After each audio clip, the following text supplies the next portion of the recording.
Hi, this is Jed Manuel with Manual Mortgage. I want to answer some questions that you might have regarding federal income taxes, more specifically owing Uncle Sam and our friends at the IRS. If you stick around to the end of this video, I'll show you what initial documents you'll need and the additional steps that you'll need to follow. There's so much information on the internet, it gets confusing, and basically it's all surface level stuff. And what I mean by that, it's just shit that you can find everywhere. So what I'm going to do is give you a more in-depth explanation, give you actual scenarios that I've encountered numerous times that one would think that this would be common knowledge, but it's just not. I'm going to give you the facts and along with my very strong opinion to help you be better prepared for what to expect.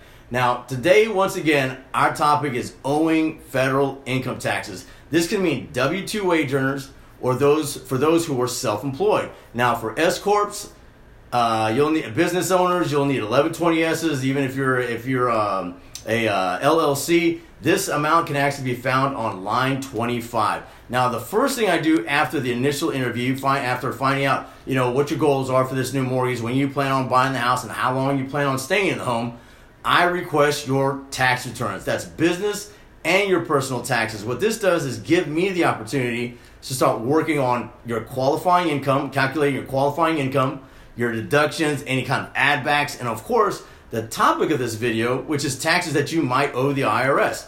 Now, if you have a balance showing on any of these lines that I mentioned earlier, here are your options. Option number one, pay the balance in full. Now, when you're paying the balance in full, or you have to pay the balance in full, this is not an expense that you most likely prepared for prior to purchasing this home. Now, that's the thing, when we see these tax returns, we're going to find out, and so it's just best to come clean, because we're going to find out anyway. This will either show up on your income taxes, it'll show up on your credit report, or if you're trying to sell a current home to buy the new one, you will possibly have a federal tax lien that will show up on title. Now, if it shows up on title, title's got to get involved, and they have to order a payoff from the IRS, so you can expect additional delays, additional documents, before we can actually move forward with the loan. So this is definitely can definitely cause some kind of delay. Now, if you neglect these income taxes and neglect the IRS, or even fall behind on a current installment agreement that you might have, expect to have a federal tax lien. And if this comes up, that's a red flag. And red, of course, means stop, do not pass go. Anything federal, that's a red flag. This means this goes true for any kind of delinquent student loans, and but we'll discuss that at another time. It's a whole nother topic, and it's something that typically happens and something that we typically see. So with this scenario, once again, you can expect some delays, additional delays, and some additional documents. So if you owe for multiple years, multiple years taxes, you need to get a consolidated payment for all these years. You can't just file for 1 year. You got to file for all of them, because the IRS won't give you for example, a 2018 tax installment agreement if you owe for 17 or 16. Any previous years, they need to be all combined. So that's something that you can allot for. And before you get into this, you want to make sure that you give us a call or a reputable lender, so they can tell you, they can calculate, number one, what you're going to need, if you can qualify, and how much, of course, you need to negotiate with the IRS agent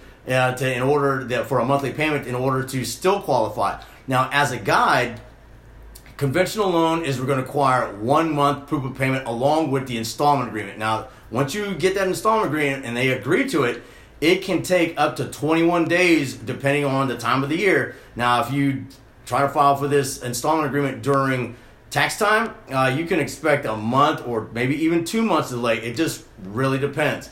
That answer always is going to depend. Now, if you're looking to get an FHA loan, you can expect to have the installment agreement in place plus 3 months proof of payment. Now, this rule has actually changed. The amount of months that you need to show proof of, this amount has changed over the years. Sometimes, before it was 6 months, 1 month, no months. So, I know Fannie Mae is going to require 1 month proof of payment on, conventional loans, and FHA is going to be 3 months. But you want to make sure that you have your lender take a look at it, because there are special examples to where you can get them done. And one of those is being a portfolio loan, to where our bank can actually take that loan, hold it for a couple of months until that installment agreement proof of payment has been fulfilled. Then we'll go out and sell it on the open market. Now, here's your tip, to not get around it, but to be better prepared, for if you owe taxes or have a business that you use, for income, is just gather up your business and personal taxes and send it over to us so we can do our review. And what we'll do is calculate the amount that you would need to negotiate with that IRS agent and to see if it's even possible and put together a plan to help you secure your new mortgage loan.